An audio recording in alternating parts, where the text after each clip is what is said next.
Alors bonjour, mon nom est Patrice Brunet, président directeur général du triathlon mondial Groupe Copley. Je suis en compagnie de Bart Rollet de Bart Coaching avec moi aujourd'hui. Bonjour Bart.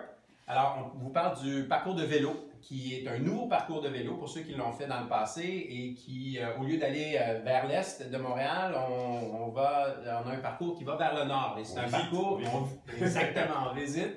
Et c'est un parcours qui est un peu plus technique cette année. Tu as eu la chance de le regarder un peu. As-tu des questions sur le parcours, Bart? Donc, les petites interrogations, là, c'est sur le parcours. Quand on se retrouve par ici, là, il me semble qu'il y a une côte par ici. Oui, il y a une petite côte. Alors, premièrement, c'est une boucle de 4 km que les participants vont faire 5 fois en configuration sprint et puis 10 fois en configuration standard ou olympique. Donc, c'est assez plat. Ici, on va monter la rue McGill.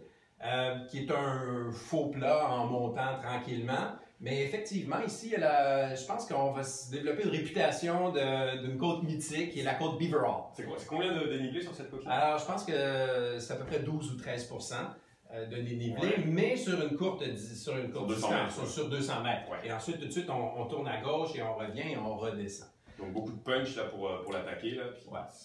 Quand on est en forme. C'est ça. Pour la première fois, pour la première montée, les cyclistes vont s'acclimater. Puis après ça, quand ça fait 2 ou 3 fois, ça va bien aller. Et donc, on parle de plusieurs tours. On va avoir une manière pour que les participants puissent compter leur tour, pour les assister à compter leur tour, parce que c'est un peu difficile de mémoriser. On a une charge mentale qui est liée à notre performance plutôt que de... Donc, on va vous aider. Il y aura une manière de compter les tours. Okay. Puis c'est le nombre de tours qui prévaut sur la distance. Oui, tout à fait. Ça, c'est les règles. Parce que surtout quand on voit des allers-retours comme on a ici, le GPS peut se perdre assez facilement, puis pas voir à quel endroit on a fait demi-tour. Effectivement, il peut y avoir des distances plus courtes affichées. Donc la qualité de l'asphalte dans cette partie-là, parce que c'est le vieux port un peu, donc là on va dire, est-ce que c'est des pavés, est-ce que c'est à quoi ça ressemble ici notamment sur cette partie? On travaille en très bonne collaboration avec la ville de Montréal. Montréal a sa réputation évidemment pour la qualité de son asphalte qui à certains endroits est questionnable. Par contre, on a un parcours qui est de qualité internationale. On doit répondre aux standards de la Fédération internationale.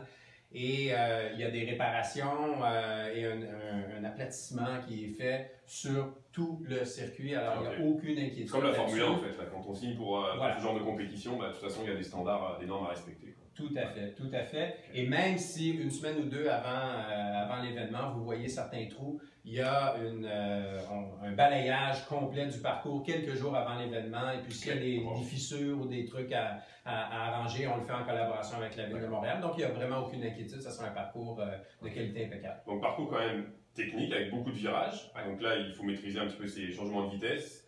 Ici, si on arrive très vite, angle droit à tourner, donc il faut freiner au bon moment. Dans Beaver Hall, c'est sûr qu'il faut changer de plateau peut-être avant d'être dans la grosse côte, parce que sinon on va se retrouver à devoir changer, mettre beaucoup de torque, puis là, la chaîne qui va débarquer. C'est pas la faute de votre mécanicien, c'est plutôt un problème technique. Donc c'est sûr qu'il va falloir...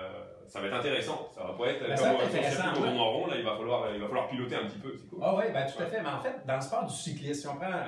En triathlon, généralement, on est habitué de faire des longues distances, des longs droits, mais il ne faut pas oublier que dans le sport du cyclisme, il y a les critériums qui existent. Les critériums sont des circuits fermés qui sont très, très rapides où ça demande des habiletés techniques. Donc, c'est ce qu'on reproduit ici. C'est un critérium à l'intérieur d'un triathlon et ça rend ça vraiment excitant.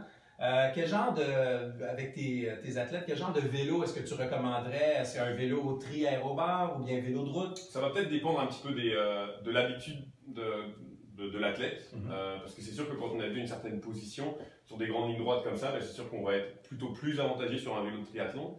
Mais dans tous les petits virages, les petites relances, la côte de Beaver Hall, puis toutes les 180 degrés, en vélo de route, ça repart beaucoup plus vite.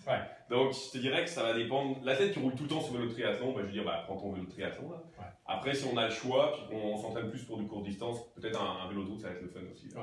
C'est pas évident, c'est pas noir ou blanc. OK, bon. Alors, je pense que ça fait le tour du vélo. Ouais, très excitant. Honnêtement, c'est la partie qui me... Waouh!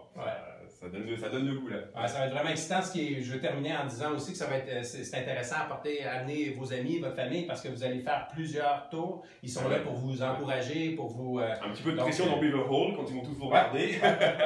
On va sourire en même temps.